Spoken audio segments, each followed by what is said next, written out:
think it worked.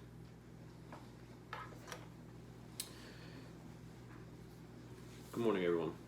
Good morning. He always says good morning like he's a mortician. Good morning, everyone. Or like it's, I don't know. Dum, dum, dum.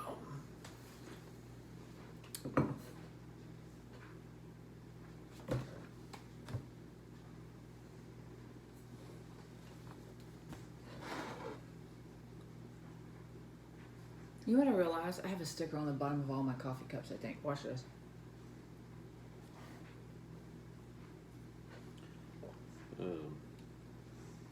You're not playing well with others this morning?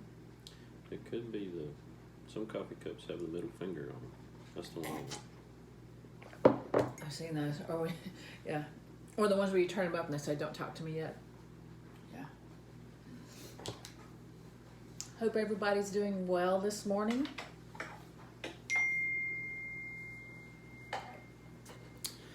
All right. You want to put my phone on silent so it won't be dinging? Yes, please.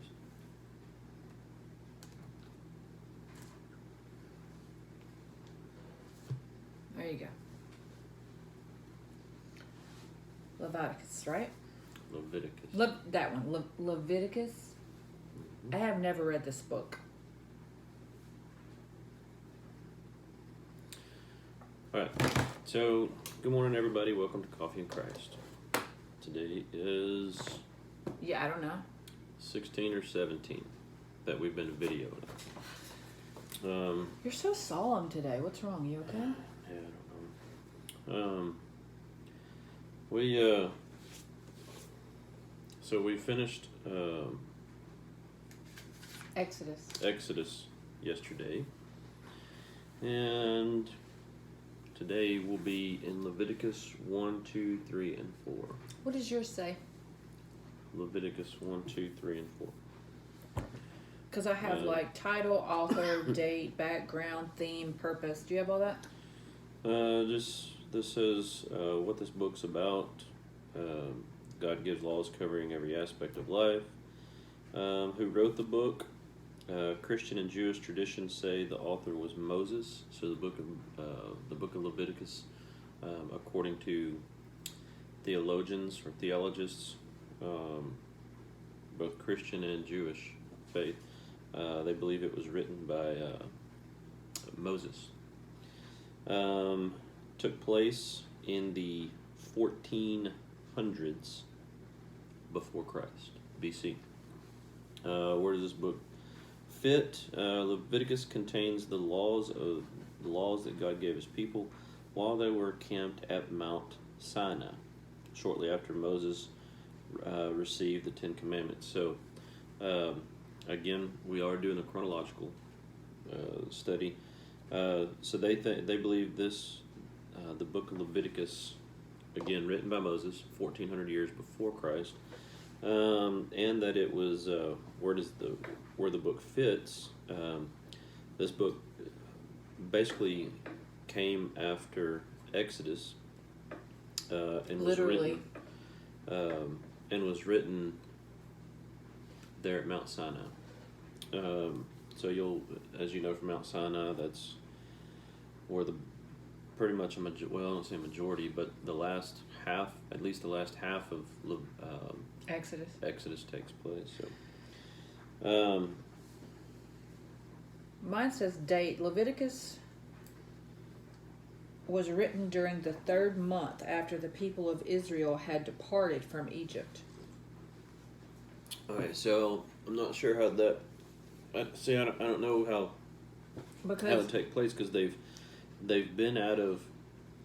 At the end of Exodus, it says they've been out of Egypt for a year. Yeah. Well, that doesn't.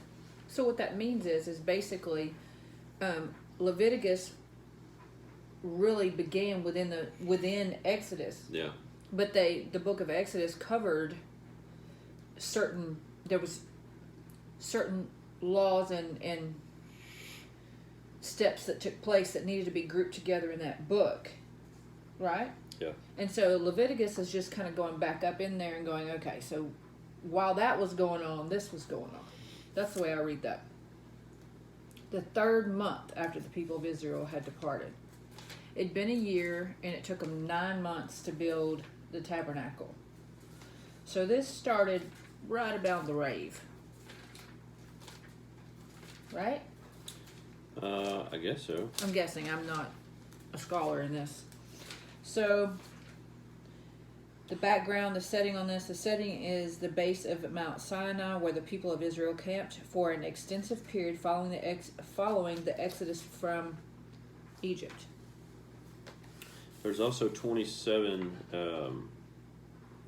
verses to Leviticus. Or, no, chapters. 27 chapters to Leviticus. Okay, literary characteristics of this book. Leviticus is an ordered collection of regulation governing the offering of sacrifices, the organization of the priesthood, and the various other matters concerning Israel's relationship with the Lord and their interaction with other nations. The book divides naturally into 2 major sections. The first section addresses the worship of and relationship with a holy God. The second section deals with daily life before a holy God and other people. The phrase "the Lord spoke" appears more than 30 times in the book and emphasizes the fact that the book is in the Lord's Word. So, okay, that's just a little bit about what we're about to read. Again, before we start, I use the Everyman's Bible. Looks like this. The NIV version. I used what he calls the picture book. The Women's Study Bible. The NIV version. Also, you'll see sometimes you'll see this book right here, laying here in front. What this is the Moody Bible Commentary. That's what it looks like right there. Get it focused in right there. The Moody Bible Commentary, pretty thick book. This is the commentary over the entire Bible. It's very... both Old and New Testament. It's stuffy. That book is stuffy. So what it does is... Isn't it? I do not know what you're even talking about. Stuffy. When you read something from that book, it's stuffy. It's cold. It's not real. Well, it's just explaining. I know, but it's a stuffy book. Anyhow, any Bible commentary book does is, if you have questions about what you're reading, this actually kind of breaks it down a little bit, helps explain some of it. So, it's a very good book. We've used it multiple times just because we didn't have an answer for some of the stuff that we had a question about some of the stuff that we were looking at. So, without further ado, let's get started. The book of Leviticus, chapter 1. The Lord called to Moses and spoke to him from the tent of meeting. He said, "Speak to the Israelites and say to them, when anyone among you brings an offering to the Lord, bring as your offering an animal from either the herd or the flock. If the offering is a burnt offering from the herd, you are to offer a male without defect. You must present it at the entrance to the tent of meeting, so that it will be acceptable to the Lord. You are to lay your hand on the head of the burnt offering, and it will be accepted on your behalf to make atonement for you. You are to slaughter the young bull before the Lord, and then Aaron's sons, the priest, shall bring the blood and splash it against the sides of the altar at the entrance to the tent of meeting."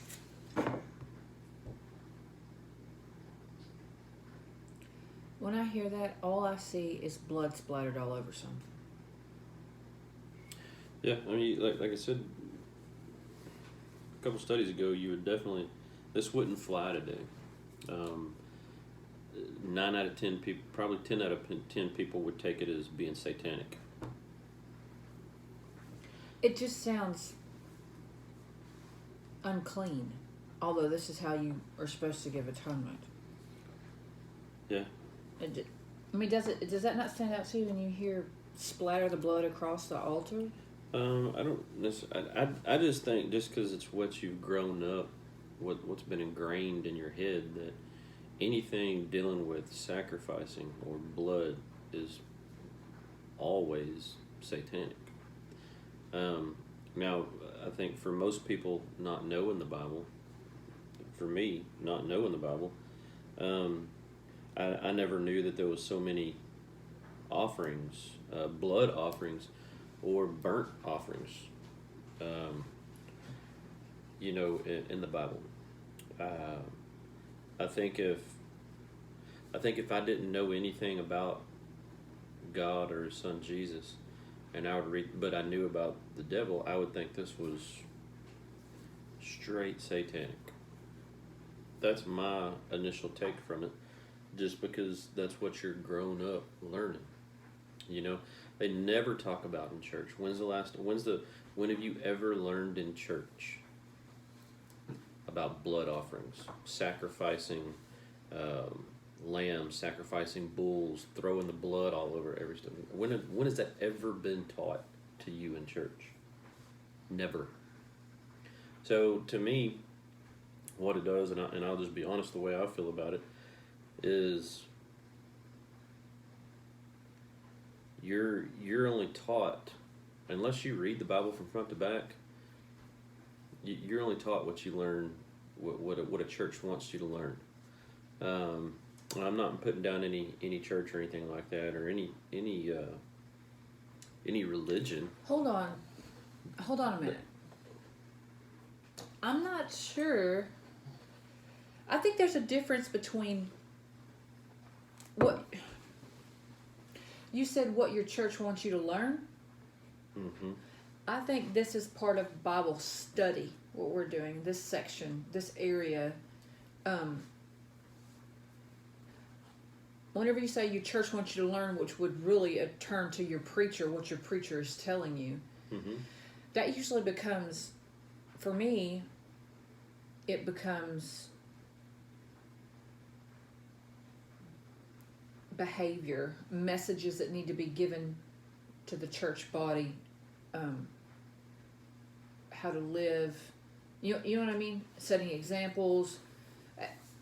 For some reason, I just don't. I don't think, I agree. It's not something that we talk about a lot, but I think this is more of a study.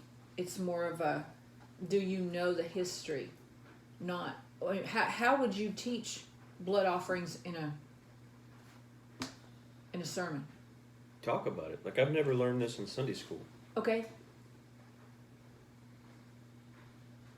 That's a study of the Bible, but I don't know how you put that into a sermon to the flock thing. I think that's, I guess in my opinion, when a preacher does church, I don't know. some preachers I don't preach know. from a curriculum. I don't want to. Yeah, and I don't want to. Some preach with what. Some pray about what their sermon's going to be about, and Yeah, I don't that's wanna come how off, it comes. I don't want to come off anti-church, because that's definitely not what I am. But you if you read the Bible on your own, you see how much a church shelters you and picks and pulls out of the Bible what they want to teach. I don't disagree with that either, but I'm still not sure where you would put blood offerings in a sermon. I mean, I can see how that. I mean, that's part of a study, Sunday school, learning the Bible and the history. I'm just saying, I don't know how you would, unless you were to say, we want to talk about original tithing. Yeah, I think it would. I think And I now. don't even know if that's right. I think nowadays, and not necessarily nowadays, but I mean, I guess even when I was a kid, but I would say even more now. I think if a preacher were to stand up and on the pulpit and talk about slinging blood everywhere, I think that's something that would drive people away. Because if I didn't know any better, like if someone were just to talk about slinging animals' blood all over an altar, again, you go back to the picture of Satanism, because that's what it's always associated with. I agree. You would never associate slinging blood all over everything And I don't think it's slinging per se. Oh, I mean, no, that's what he said. Slinging blood. I thought it was throw blood. Spatter blood. Spatter and splash. Yep. Slinging. Okay, sorry. It just sounds, when I hear that, I go, ew. Okay. Are we ready? Do you have anything else to add? Yeah, I guess just, to me, it just, you reading, you find out how much you're sheltered. How much you don't know about God.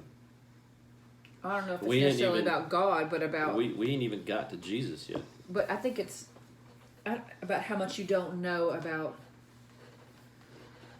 the original activities. Yeah, the way...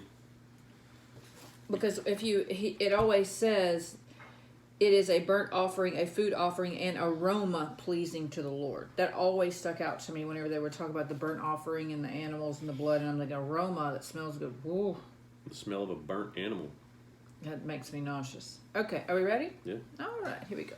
You are to skin the burnt offering and cut it into pieces. The sons of Aaron, the priests, are to put fire on the altar and arrange wood on the fire. Then Aaron's sons, the priests, shall arrange the pieces, including the head and the fat, on the wood that is burning on the altar.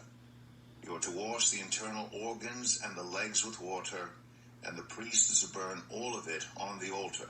It is a burnt offering, a food offering, an aroma pleasing to the Lord.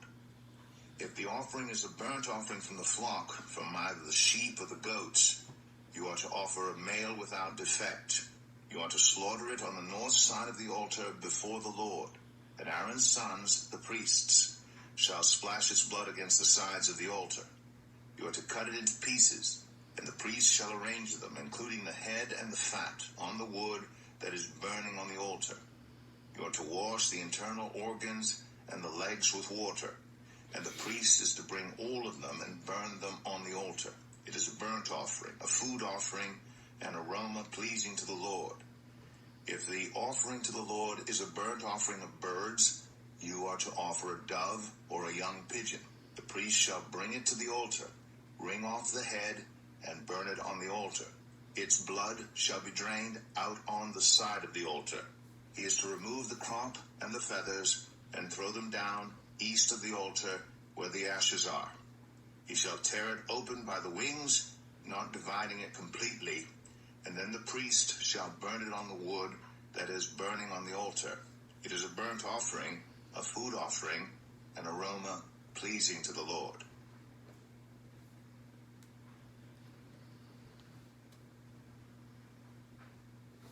I bet it pauses there just so you can talk about what we just talked about.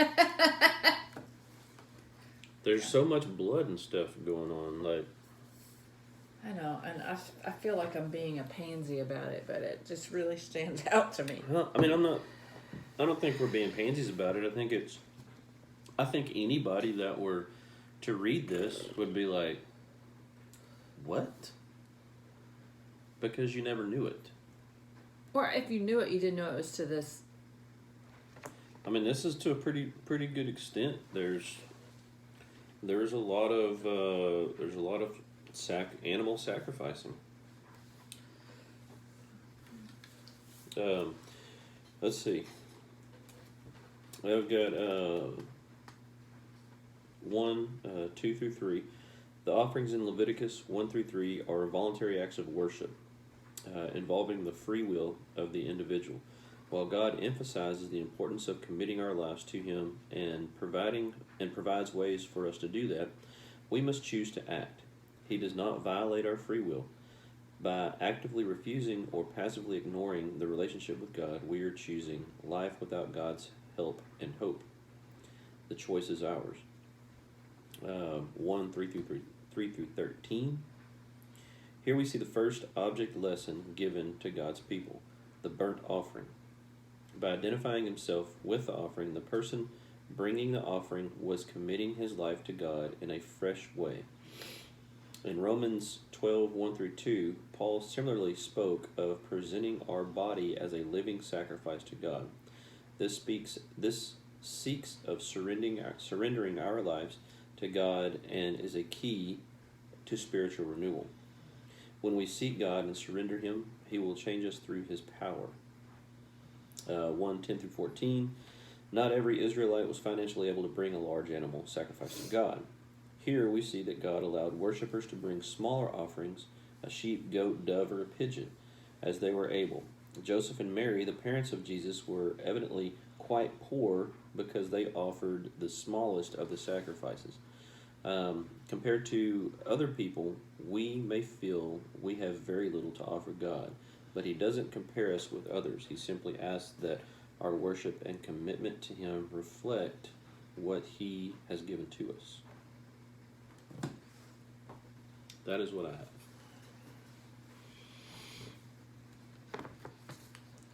I have a lot, most that covers what you did, but there's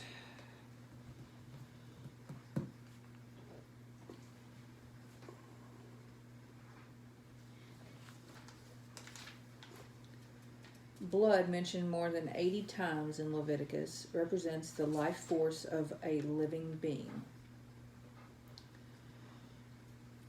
The burnt offering is described as a pleasing, soothing, or pleasing aroma to the Lord. Clearly, the sacrifice was not regarded as a means of appeasing an angry, capricious deity, but of illustrating the need for atonement between the holy God and the sinful man. Killing the animal was a religious act.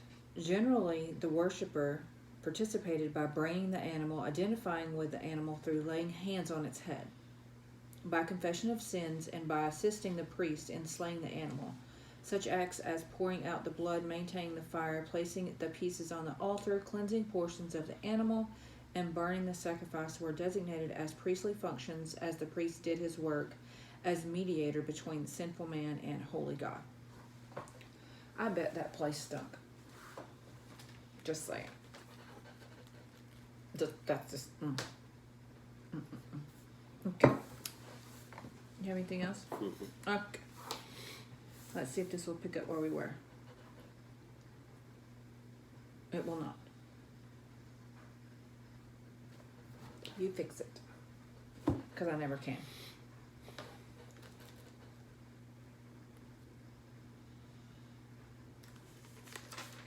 Ooh, that was a lot. I have a lot of information on this. Oh, look, I got pictures. Or charts. Who knew? Leviticus 2. When anyone brings a grain offering to the Lord, their offering is to be of the finest flour. They are to pour olive oil on it, put incense on it, and take it to Aaron's sons, the priests. The priest shall take a handful of the flour and oil, together with all the incense, and burn this as a memorial portion on the altar, a food offering, an aroma pleasing to the Lord. The rest of the grain offering belongs to Aaron and his sons. It is a most holy part of the food offerings presented to the Lord.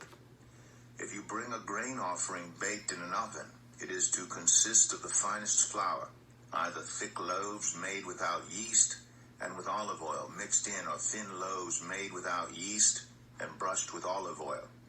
If your grain offering is prepared on a griddle, it is to be made of the finest flour mixed with oil and without yeast. Crumble it and pour oil on it. It is a grain offering. If your grain offering is cooked in a pan, it is to be made of the finest flour and some olive oil. Bring the grain offering made of these things to the Lord.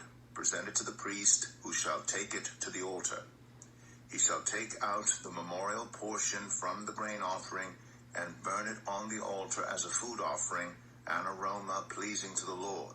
The rest of the grain offering belongs to Aaron and his sons. It is a most holy part of the food offerings presented to the Lord. Every grain offering you bring to the Lord must be made without yeast, for you are not to burn any yeast or honey in a food offering presented to the Lord. You may bring them to the Lord as an offering of the first fruits, but they are not to be offered on the altar as a pleasing aroma. Season all your grain offerings with salt. Do not leave the salt of the covenant of your God out of your grain offerings. Add salt to all your offerings.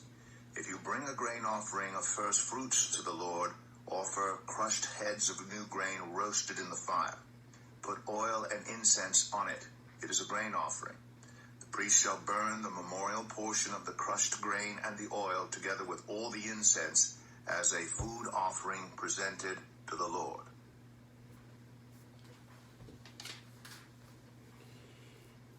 You know, I keep seeing, it just seems to me like it just shows giving. Give what you have as part of the relation. You know what I mean? That's just what comes to mind as we talk about all the different offerings. What do you have any? 2, 1, 4, and 14. The grain offering was to consist of the finest flour or the first fruits of the grain harvest. Just as an animal without defect was required for the other offerings, so the best of one's produce was to be offered here. God was reminding his people that he is worthy of more than just the leftovers.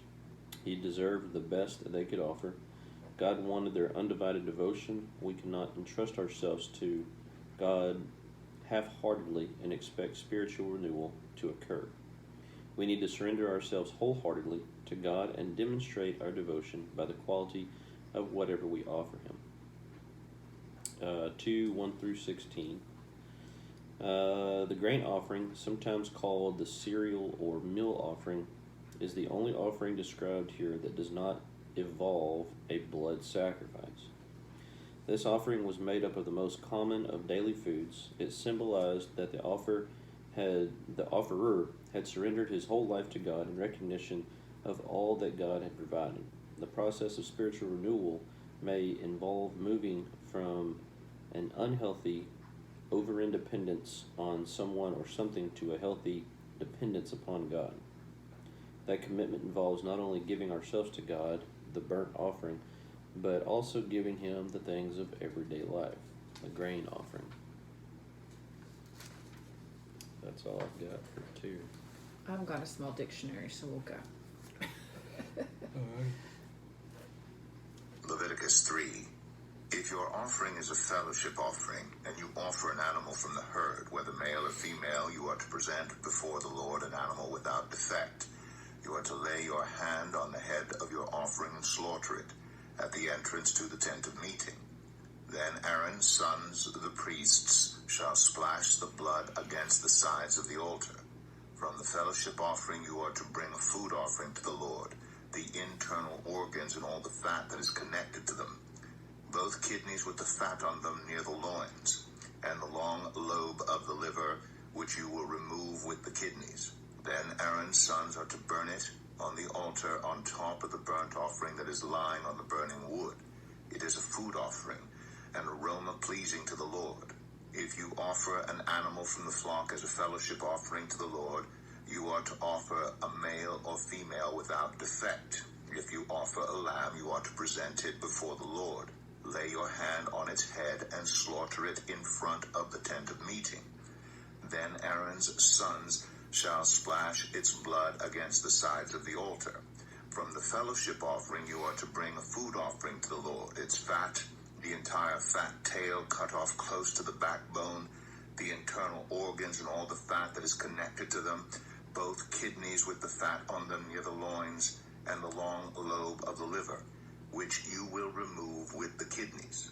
The priest shall burn them on the altar as a food offering presented to the Lord. If your offering is a goat, you are to present it before the Lord. Lay your hand on its head and slaughter it in front of the tent of meeting. Then Aaron's sons shall splash its blood against the sides of the altar. From what you offer, you are to present this food offering to the Lord, the internal organs and all the fat that is connected to them, both kidneys with the fat on them near the loins, and the long lobe of the liver, which you will remove with the kidneys. The priest shall burn them on the altar as a food offering, a pleasing aroma. All the fat is the Lord's. This is a lasting ordinance for the generations to come. Wherever you live, you must not eat any fat or any blood. Leviticus 4. A lot more slinging blood everywhere. This is a lasting ordinance for the generations to come. Wherever you live, you must not eat any fat or any blood. So wouldn't it still be true for today? I don't know. That's 3:17. Here, I have 3:17 here. Neither the fat nor the blood of any sacrifice should be consumed by the worshiper. These parts were dedicated to the Lord. Blood was treated in this special way because it is the essence of life, and life is the gift of God. Shed blood was the basis for atonement and was not to be profaned. Profaned? Maybe? Also, heathen religions used the drinking of blood in their rituals, and the people of Israel were to be holy or set apart. So, every time we hear blood, it's burnt, or of course, there's no drinking of any blood. They're all burnt. So that makes sense. That's where your Satanism comes in at. The fatty parts of the animals were viewed as places where the life force of the animal was located. The fatty portions were to be given back to the Lord in recognition that the Lord is the source of life.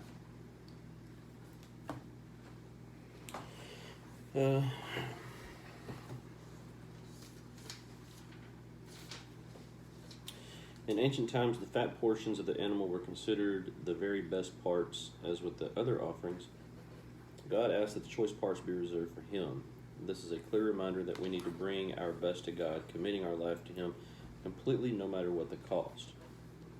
The peace offering, sometimes called the fellowship offering, or the offering of thanksgiving, was brought to God as an expression of thanks for His blessings, healing, and help in difficult times.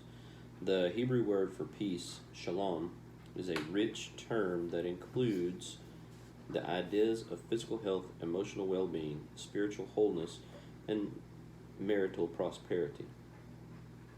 The person bringing the peace offerings was expressing faith and thanks that God had provided that was lacking in his or her life. It was the act of praise that God had restored him to completeness and harmony with both God and other people. How can we thank God for the peace He has brought into our lives?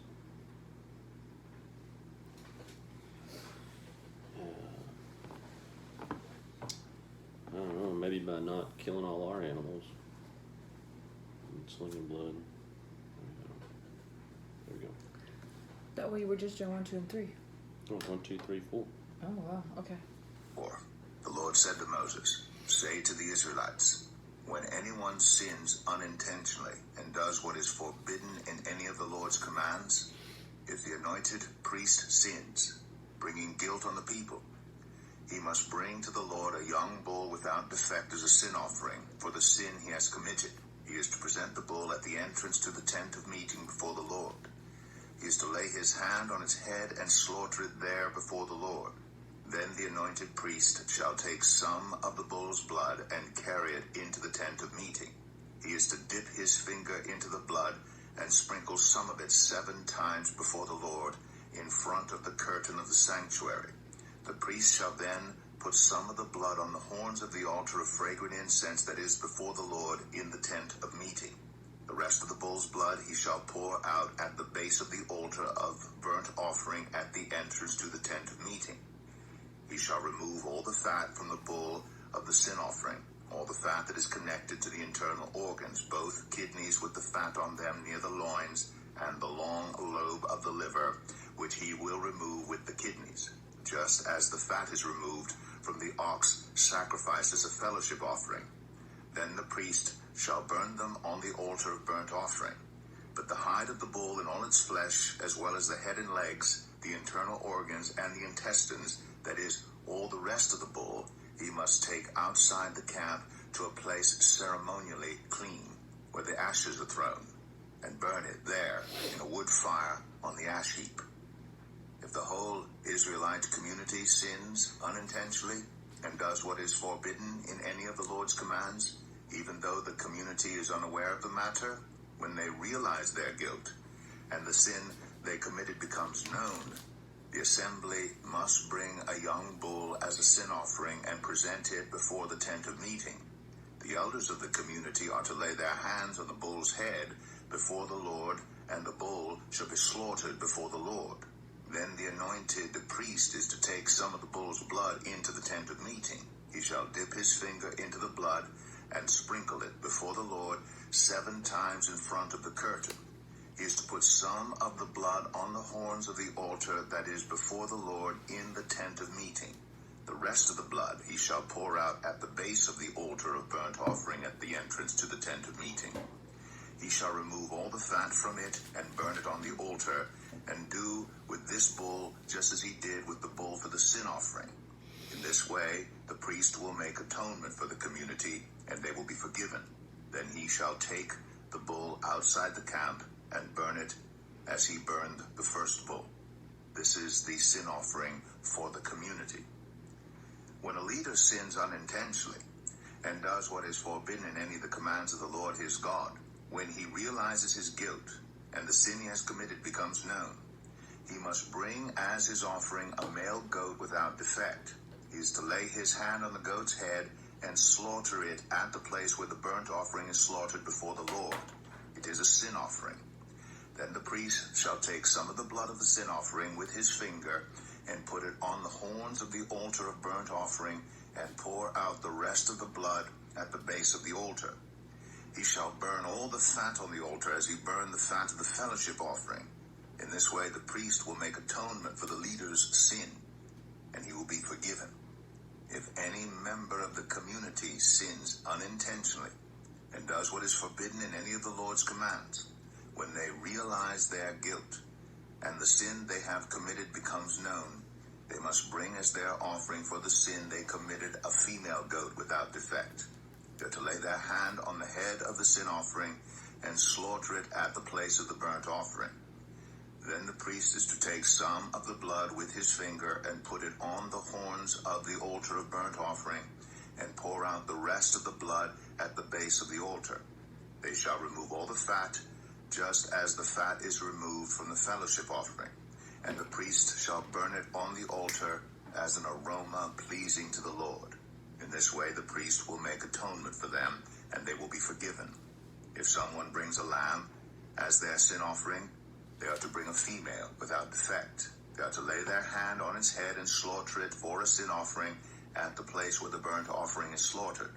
Then the priest shall take some of the blood of the sin offering with his finger and put it on the horns of the altar of burnt offering and pour out the rest of the blood at the base of the altar. They shall remove all the fat, just as the fat is removed from the lamb of the fellowship offering, and the priest shall burn it on the altar on top of the food offerings presented to the Lord. In this way, the priest shall make atonement for them for the sin they have committed, and they will be forgiven.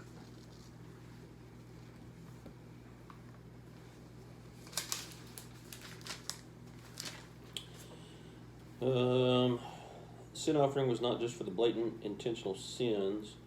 As we see here, it was primarily designed to deal with unintentional sins. God takes sin seriously. Even the sins we aren't aware of, God recognizes that even these sins have grave consequences. We sometimes sin unknowingly against our children in ways that our parents have sinned against us. Family sins pass down the line. We need to carefully examine ourselves before God on a regular basis and repent of all known sins in our life, with no excuses. We can be thankful that God understands our human frailty, and graciously provides us for ways for us to deal with it. The sin offering was for the priests as much as for the rest of the Israelite people. Even Israel's high priest was not exempt from sin and its consequences. But the writer of Hebrews tells us that we have a sinless high priest, Jesus, who is able to sympathize with our weaknesses. So we are to boldly approach God in prayer that we may find mercy and grace to help us in our times of need. The sin offering brought atonement and provided forgiveness for an individual's sin in relation to God. In contrast, the guilt offering brought atonement for acts perpetuated against others. As we seek to recover from our past sins and failures, it is clear that we must start by seeking God. We must begin by seeing the truth that all sin is first of all committed against God, who created and loves those we have wronged. We need to pray to echo David's prayer, "Against you, you only, have I sinned and done what is evil in your sight." The consequences of our sin, however, usually fall upon us or the people around us. Ultimately, we seek reconciliation with the people we have wronged and make any necessary restitution.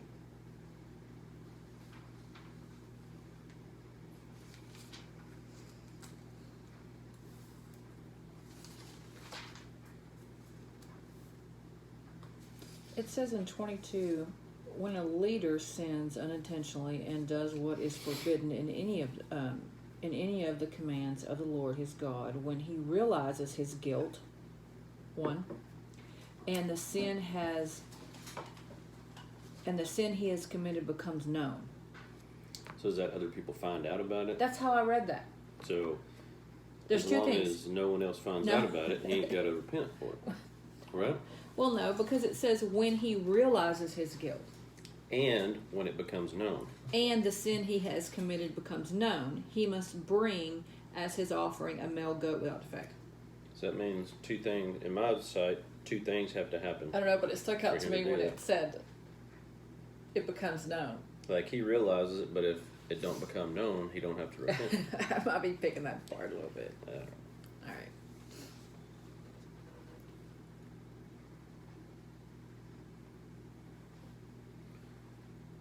Let's see And this What? says, what they have to say about all these. in the ancient world, everything belonged either to a clean or unclean category. Uncleanliness referred to contamination by a physical, ritual, or moral impurity. Well, that's the whole deal with. Laws of clean and unclean. Hello, monkey. Oh, that's P. Laws of clean and unclean applied to people, food, places, objects in the Old Testament. Well, if you look at Islam, there's dogs are unclean. Like, there's a whole lot of stuff that they consider unclean that you're not supposed to touch. People became unclean by contact with a dead body, discharge of bodily fluid, by eating forbidden foods, or by leprosy. Leprosy is a good thing to call unclean. Pork is considered an unclean food. Purification rituals involved a waiting period, called for the use of water, fire, or any cleansing agent, and often required a sacrificial sin offering. I don't think I'd want to have anything that required fire cleansing. I'd be a no-go. Yep, it's pretty crazy. Hey Bible readers, I'm Tara Lee Cobble and I'm your host for the Bible Recap.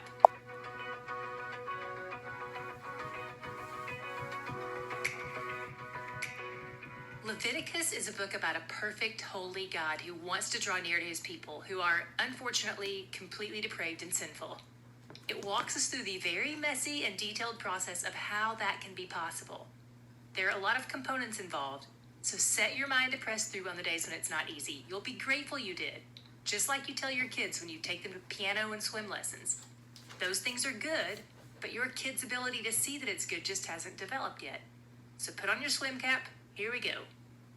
First things first, who are the Levites? They're the descendants of Levi, one of the 12 tribes of Israel / sons of Jacob. And just yesterday we saw that God appointed this particular tribe or line to be the priests in the tabernacle. So we'll be dealing with a lot of things pertaining to priests. They're the mediators between the holy God and the sinful people. God is going to show them what steps are necessary to make this relationship functional. There are 3 primary ways of being that are laid out in this book: unclean, clean, and holy. In general, the people are unclean. Always, God is holy. And the purpose of these rituals and laws set out in this book is to get the people from the state of being unclean to the state of being clean or even holy. There are various ways this has to be approached. First, we'll look at a lot of offerings. While we're in these more challenging parts about sacrifices and offerings, I want to point you to a short article that explains these 5 major offerings in brief: the burnt offering, the grain offering, the peace offering, the sin offering, and the guilt offering. We'll link to that article in our show notes today. We open with Moses speaking with God at the tent of meeting, a phrase that now represents the tabernacle. It's very confusing that they use these same terms to refer to different things, but just know that once the tabernacle exists, that's what the phrase tent of meeting refers to. Everything we read today was God talking to Moses at the tent of meeting. And the first thing God does is establish a lot of ritual offerings. You may wonder, first of all, why this barbaric stuff has to happen at all. Remember back in the Garden of Eden when God told Adam and Eve about the connection between sin and death? By sparing their lives, God saves them, but something else has to die in their place. In that instance, God killed an animal to clothe them. And here we see lots of animals are going to have to die because we've got 3 million sinners living in the desert together for 40 years. So God sets up this sacrificial system so that animals can die instead of people, to make atonement for their sins. Atonement means to cover. So the animal's death is a temporary covering for their sin. And not to give too much away here, but God knows all along that this plan is temporary. It's just a band-aid, not a permanent fix. This is a placeholder, a foreshadowing of the real solution that will come in the form of Jesus and his death on the cross. But for now, we've got this system. And learning a little bit about it should really increase gratitude in all of us that we live approximately 3,300 years later. Mm-hmm. Another thing we'll see taking place here is not just God's provision of a blood sacrifice, but also God's provision of food for the priests. They get to keep some of the things that are sacrificed. Since their job involves them to be working to help mediate this relationship with God and the people, they can't be out raising food and farming. If they're going to obey God's calling on their lives, they'll have to trust him to feed them.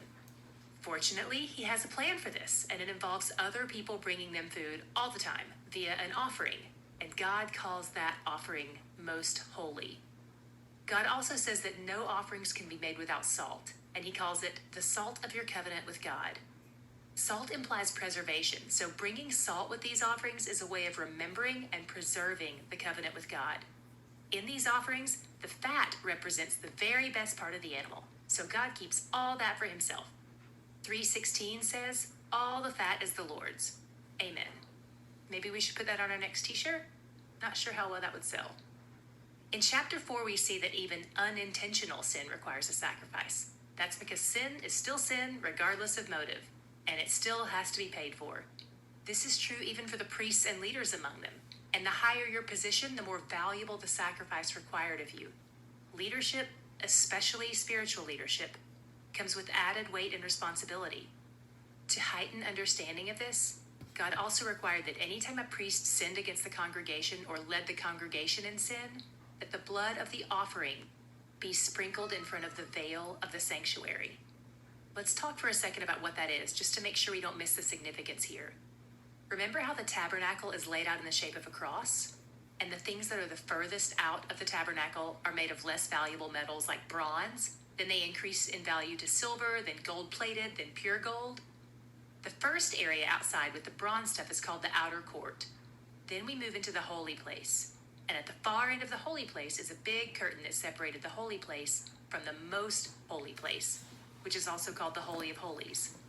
This is the section where the pure gold item is kept, the mercy seat, which is the lid for the Ark of the Covenant and is where God dwells. No one was allowed to enter that area except the high priest, and he was only allowed in there one day of the year, which we'll talk about soon. But for now, what you need to know is that when the priest sinned, or when the whole congregation sinned, the blood of their offering was brought from the bronze altar in the outer court into the holy place and sprinkled in front of the veil. With regular people, the blood was just thrown on the sides of the bronze altar. But with the priests or the sin of the whole congregation, those sins defiled the whole tabernacle. What was your God shot today? Mine was in the moment I just described, where the priest is carrying the blood inside the tabernacle on account of his own sin. This has to feel pretty weighty, to have to carry blood up to God's door and sprinkle it there. But I wonder if it reminded the priest that God spared them when they, as a people, sprinkled blood on their own doorways. The people it happened to were still alive. This was just a year ago that he brought them out of Egypt. They remember the screams of the Egyptian families in the night. They remember fleeing because God had rescued them. And now they stand in front of his earthly throne, deeply aware of their own sins and his goodness. I'm in awe of the fact that a holy God has made a way for our sins to be atoned for. He's merciful, he provides a sacrifice, and he's where the joy is. So I have a chart. Bet you don't have a chart. Do you have a chart? Something. You got a chart? Like this? Timeline. Like you got a fancy chart like me? No, because the guys Bible don't need a bunch of pictures. That's not a picture. That's a chart. Can you see that? So, look, this is the name of the offering, the purpose, which we read all that. And it says the content, we covered all that. God's portion, we covered all that. But what we really didn't, I didn't absorb was the priest's portion. I mean, I know that they got what was left of the grain offering. I remember that. But there's also an offers portion. So, and she said, you know, this is how the priests were taken care of as well. To me, it seemed like the priests had to, their food came based off of sin offerings every day. Well, they Right got... or wrong? Okay, so grain offerings, they got the remainder. So their They got their... substance was dependent upon people sinning. No, that's not a sin offering, that's a grain offering. A fellowship offering, they got breast or wave offering or right thigh. The sin offering, they got the remainder of the goat, lamb, whatever. But it didn't have to be a sin for them to eat. Well, what I'm saying, it was dependent on people Giving their offerings? bringing their offerings. Part of it was sin offerings and stuff like that. Like that's the only way that. Yeah, but people didn't have to sin for them to eat. That's what I'm saying. I mean, they did get the remainder of it. Guilt offering, they got the remainder of it. Yeah, that's a lot. My handy dandy little chart. Okay. All right, guys. Thank you for joining us. If you did, remember we're doing a Bible giveaway. How long? Couple Probably more. the end of the week. Couple more shows. We'll. You think? Maybe Friday? Yeah, maybe Friday. I don't know what's today. Wednesday. Maybe Friday. I think it's Wednesday. Maybe Friday we'll draw a name to send a Bible to. Okay. Thank y'all for joining us. Good Today information. was pretty action packed, full of Offerings. offerings. Pretty informative. Have a good day. All right, guys. Y'all take care. Have a great Wednesday.